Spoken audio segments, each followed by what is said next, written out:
Ndị be anyị kene m unu. Asị m ka nke echiri ya zelu. Echi n'ụbọchị nkịta adịrị na anyị na mma na ya dịka echi na echi ada agwụ agwụ. Otu anyị kwuru otu akwa ya dịrịrị ise ya dịka o si dị. A wetara unu ozi from Eastern News 24 ife a nwanne anyị nwoke ikwu ọcha ife okwu n'elu akwụkwọ and ife Asari Dokubo kwuo. Quote, Asari Dokubo finally ekwetego no his boys being cause insecurity in the southeast. So ge ya bụ ife ị ga-esi ya bụ ife ịgba akpụ nwanne anyị nwoke nwere ife okwu gbasara maka ya bụ ife. Just take time and listen to this. Maka onye gburu nwanne ya bụrụ odogwu and onye ọbụla bụ aka ya dị n'ife na-eme na Eastern Region ọ ya ata afọ gbasara maka ya ife aka nwere ikwu. Alright, over to you. Now, how was your face-off with the military eventually resolved? I didn't have any face-off with the military. They are the people who are looking for face-off. Didn't have any face-off with the military. I said what I said. Helicopters were flying over my house. And even today, as we are talking now, in Imo, the military people, the army, the navy, are standing side by side with my men, fighting at Okigwe and Idiato, now in Imo. So some of them coming to make these things. I laugh. You know, why they do this is working for the federal government, so there are certain things they cannot say. What they cannot say to other people. They are saying that insurgency will not end. EGPA, Simeon EGPA. Who is Simeon EGPA? We have destroyed virtually all ESN IPOB camps.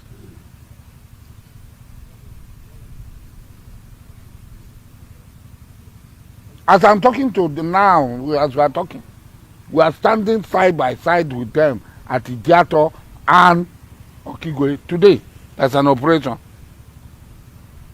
When you are fighting for self-determination, it can take any means, because the person oppressing you will not allow you to just go. The person oppressing you will do everything to keep you. So it's not a new something. It's not new. Ebe mmadụ ege ntị akwụnụ m nụrụ ya ngwa cherekwe nọ n'ife nwanne nwoke kwuo nwere ikwu gbasara maka ya bụ ife. Alright, over to you, my brother. Over to you, sir. With you and the military. And he said something. He said, I don't have face-offs with the military. They are the one looking for face-off. Now, he continued from there, diverting to Imo State, saying that his men is on the ground, that his men is fighting side by side with the Nigerian military. I think people would like to need more explanation, because the insecurity in the southeast is deeper than what people think. I made a video last 3 months and I was asking a question that I would like to ask one more time. What is the nature of the contract Asari Dokubo have with the federal government of Nigeria? We want to know the nature of contract. His men are in Imo State on what basis? On what constitutional basis? On what ground? And if you remember that in Imo State, there have been a lot of battle, war, shooting up and down. And we were asking, what is the problem? Who are the causes? Some people would say it's Simon Ekpa boys, I don't know. But what Asari Dokubo continued to say every now and then, he said this last month, last 2 months, the same thing. Yesterday, the same thing, that his men are there fighting. Now, I want to inquire that the nature of contract the federal government have with Asari Dokubo.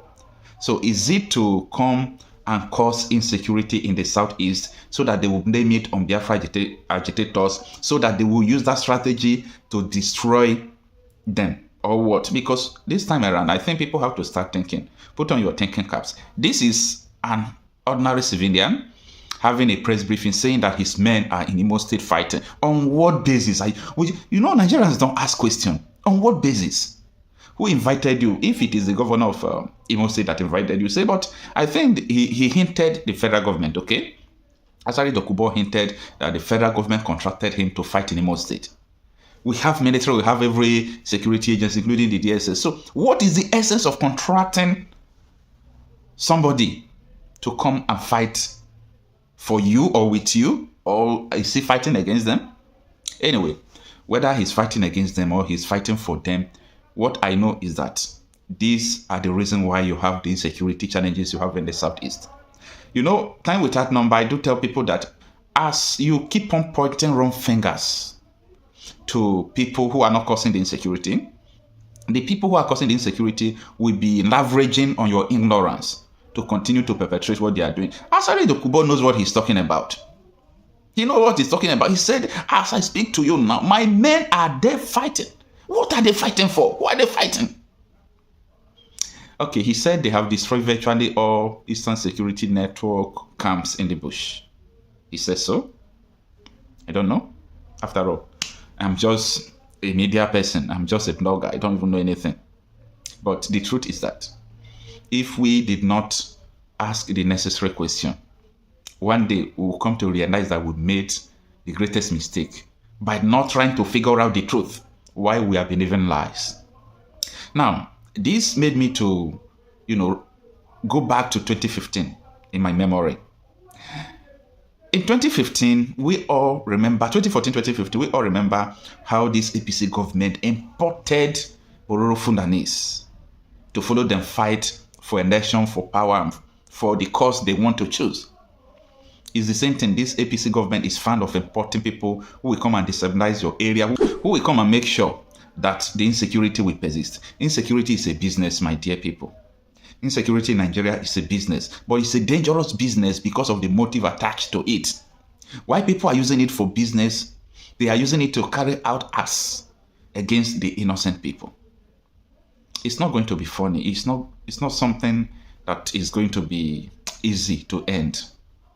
Because those people now, as they are fighting, they will be knowing how everywhere is. They are not living. Even though the government live and all those things, those people are not living. They will be there causing insecurity. And you know what? Asari Dokubo might be using, Igbo-related people he contracted, because Asari Dokubo himself is an Igbo man. Yeah. It's either you like it or not.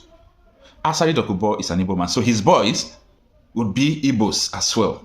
This is where the thought is coming from. So you need to understand this. Asari Dokubo is an Igbo man. So his boys is Igbo. They are Igbos. So if Asari Dokubo now is telling you that my men are on the ground there fighting, meaning virtually Igbos are fighting. And when you see they kill somebody like that, they will tag them IPOB.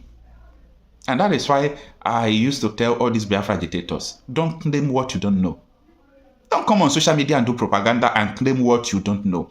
Saying you kill this, you kill this. At the end, you are not the one that killed it. If they kill other people, they will target that it is your people. Because you claim that you kill people. So when you claim what you did not do, it's very dangerous. Because one day will come, they will hold you accountable for what you don't know about. It's a big problem. I think it's time we leave propaganda, let's face the reality. What is causing insecurity in Igbo land? What is causing the insecurity in Igbo land? It's important we understand this. It's very simple as ordinary arithmetic to understand. Anytime you have foreign people in your community, these people can kidnap for money. After all, if they kidnap for money today, if military sees them, they will tell military that the person they kidnap is an IPOB member, that they just arrested him. They will leverage on so many lies because they have backup. Asari Dokubo men, what are they doing? So no need for people to talk about the insecurity challenges and so on and so forth. And that is why we are clamoring for the release of Nnamdi Kanu. Because if Nnamdi Kanu is out, all these things, they will leave. They will leave. Within 3 days, they are going to leave. They are going to leave. So, as I said before, on what basis do they contract Asari Dokubo? And that reminds me of what Kemi said, that they have contracted some militias in Igbo land to wipe away the people. They have contracted some militias to wipe away Igbo people. That was what Kemi Lawrence said. And a lot of people were saying, what is this woman saying? Maybe just speculation. Asari Dokubo, this is the third time. You see, if you say something the first time, people might not take you serious. If you say something the second time, people might not take you serious. But when you say it the third time, people will begin to take you serious and hold you for your words. So Asari Dokubo is directly or indirectly responsible for the insecurity in the Southeast. Let me put it in that way. The question to the Southeast governors and people who are there, is this what you people want? Is this what you bargain for?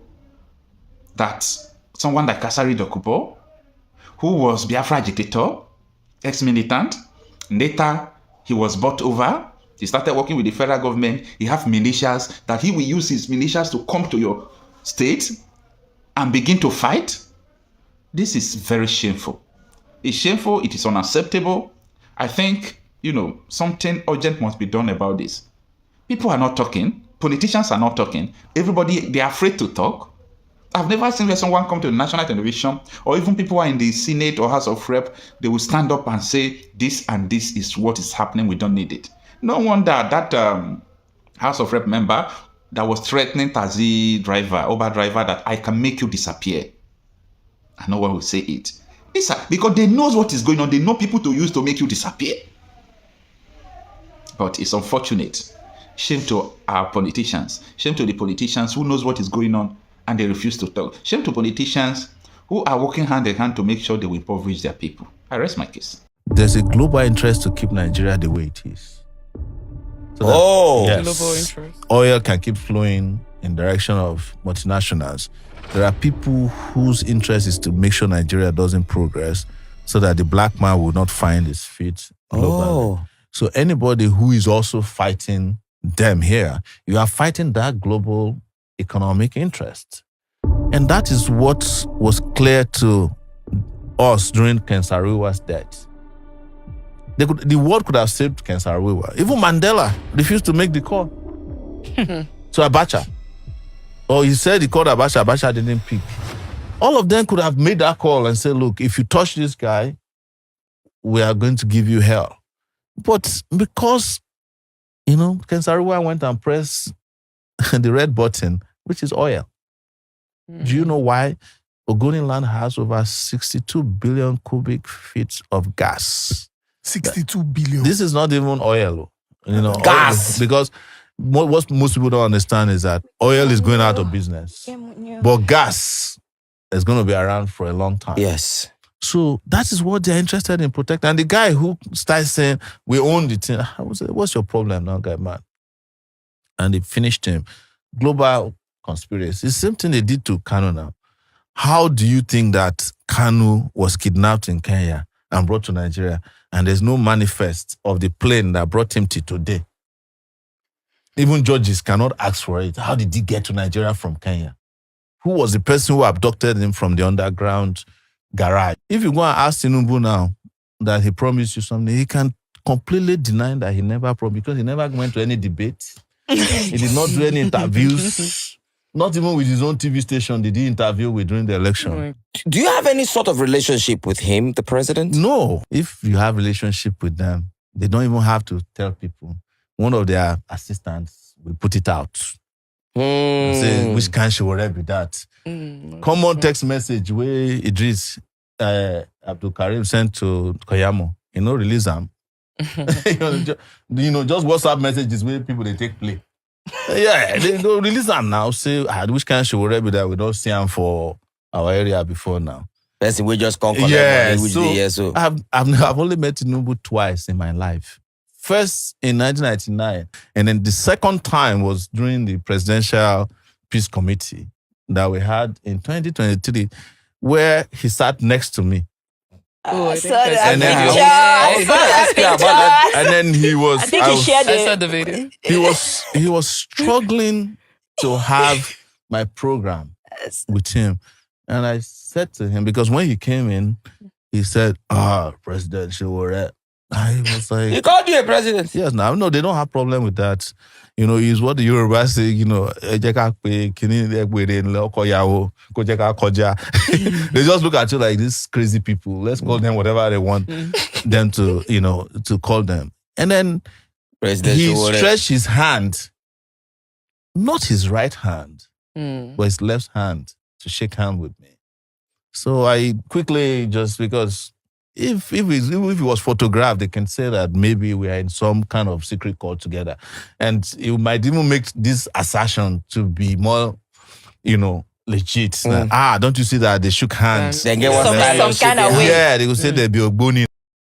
Ndị be anyị gwadalụ dị nnukwu n'isi wee na-esere anyị n'iru akwụkwọ n'ụbọchị uhuruchi nke taa. Ka ị nụrụ ife Asari Dokubo kwuru na mbido ife anyị tinyere n'iru akwụkwọ, and nụkwa ife nwanne anyị nwoke kwụsịkwa n'ụdị nke ya, ka ife were ikwu n'ụdị nke gụwa gbasara maka ihe ndị a niile drọpụra ya na Eastern News 24 ebe anyị si wee na-etere onye bụ ozi dị oke mkpa ka emesịa n'ụmụnne.